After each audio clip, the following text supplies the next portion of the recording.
Before anything was written, before scrolls, ink, or parchment, there were only voices. In the ancient world, stories were not stored in books, they lived inside people. Elders, priests, and storytellers became living libraries, carrying generations of memory within them. These were not casual stories told for entertainment. They were sacred, carefully preserved, and repeated with precision. Creation stories, laws, genealogies, and histories were passed down orally, shaped by rhythm and repetition, so they would not be forgotten. Every word mattered, because changing the story meant changing identity. This was how communities understood who they were, where they came from, and their relationship with God. Long before the Bible became a written text, it was a spoken tradition, alive, dynamic, and deeply human. Around 1200 BCE, something significant began to change. The spoken word, powerful as it was, started to take physical form. Scribes, trained in the art of writing, began recording fragments of these traditions onto scrolls. Writing was slow, expensive, and deliberate. Not everything could be written, only what was considered most important. These early writings were not yet complete books. They were fragments, pieces of a much larger story.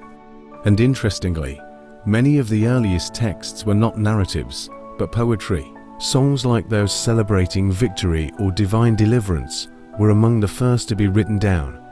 Their poetic structure made them easier to preserve and harder to forget. This transition from voice to text did not happen overnight. For centuries, oral and written traditions existed side by side, but something had begun. The story was no longer just remembered, it was being recorded. As more texts were written, something unusual became clear. The early parts of the Bible were not produced from a single source.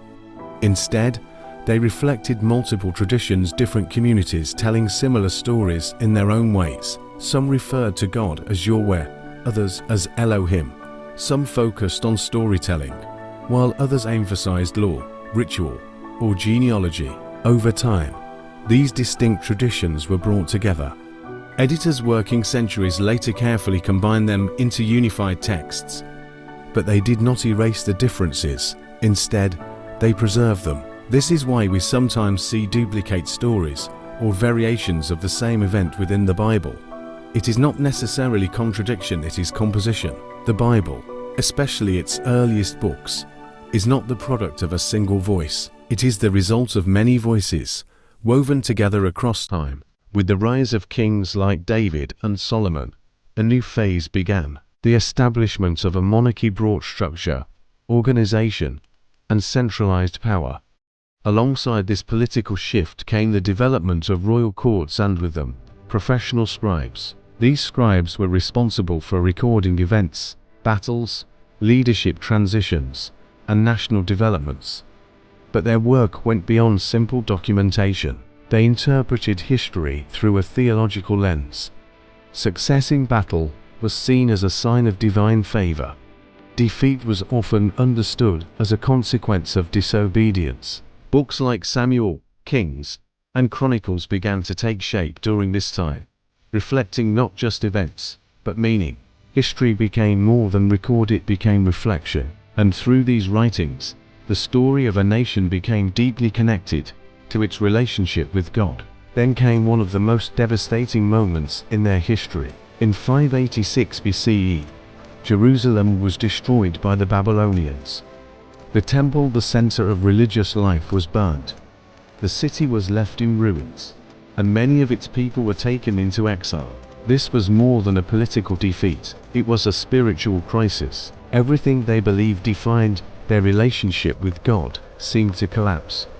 Without the temple, without the land, they were left questioning their identity and even their faith. How could their God allow this to happen? The exile forced them to confront difficult questions that would shape their writings in profound ways. This moment of loss became a turning point, not just in their history, but in the formation of the Bible itself. In exile, far from their homeland, something remarkable happened. Instead of losing their identity, they began to preserve it more intentionally than ever before. Scholars and scribes gathered tradition stories, laws, genealogies and began compiling them into structured forms. They edited, refined, and organized what had previously been scattered across generations. Writing became urgent. This was no longer just about remembering the past, it was about surviving the future. Without land or temple, their identity shifted. It was no longer rooted in place, but in text. Much of what we now recognize as the Hebrew Bible took shape during this period. Ironically, it was in their greatest moment of crisis that their most enduring work was formed. When the exile ended and the people returned, a new chapter began. A scribe named Ezra stood before the community and publicly read from the law. This was not a casual reading. It was a defining moment. For the first time, these collected writings were presented as authoritative, guiding how the people should live, worship, and understand themselves. The Torah was no longer just a collection of texts, it had become scripture. This moment marked a shift from formation to recognition. The words that had been written, preserved, and compiled were now being embraced as the foundation of a people's identity. Over time, more texts were added. The Hebrew Bible began to take shape in three parts: the law, the prophets, and the writings. Each section developed gradually. The law came first, followed by the prophets, and finally the writings. Some books were composed much later than others. Some reflected ancient traditions, while others addressed more recent events. This was not a fixed collection from the beginning. It evolved. Books were written, preserved, debated, and eventually recognized as part of a growing body of sacred literature. The Bible was becoming a library diverse in style, voice, and purpose. As Jewish communities spread beyond their homeland, language became a barrier. Many no longer spoke Hebrew fluently. Instead, they spoke Greek, the common language of the wider world. To meet this need, scholars in Alexandria translated the Hebrew scriptures into Greek. This translation became known as the Septuagint. But it did more than translate, it expanded. Additional books were included, texts that were not part of the original Hebrew collections. These differences would later become a source of major disagreement between religious traditions. But at the time, the Septuagint played a crucial role.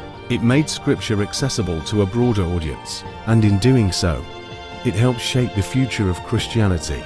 After the destruction of the Second Temple in 70 CE, Jewish scholars faced another defining moment. With their central place of worship gone, they turned their attention to preserving and defining their sacred texts. Discussions took place, likely in places like Jamnia, about which books should be considered authoritative, while the exact details are debated. This period marked the solidification of the Hebrew Bible as it is known today. Books included in the Greek Septuagint, but not in the Hebrew tradition, were excluded. The canon was becoming more clearly defined, and once again, crisis led to clarity. In the midst of this evolving world, Jesus of Nazareth appeared. He wrote nothing.